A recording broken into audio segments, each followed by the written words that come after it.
في زمن الإمام مالك كان في واحد اسمه الليث بن سعد. الراجل ده كان عالم كبير في الدين، لدرجة إن علمه كان أكبر من الإمام مالك نفسه، لكنه ما كانش مشهور. الليث كان تاجر كبير جدا وربنا رزقه موسعة عليه. وفي يوم من الأيام جات له ست عجوزة وطلبت منه يديلها كوباية عسل.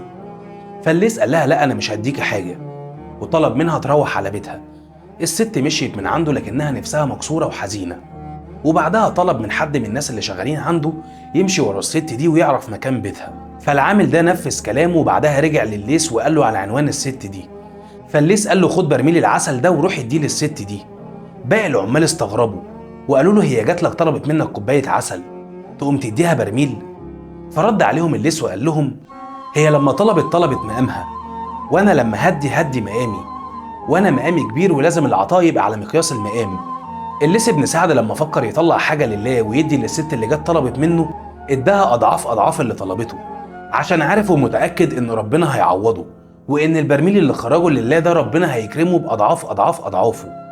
لما تيجي تخرج حاجه لله، خرجها من الحاجه اللي بتحبها، وخرجها في احسن حال، كانك بتعامل ربنا مش العبد.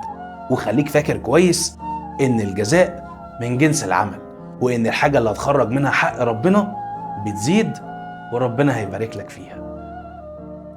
سلام.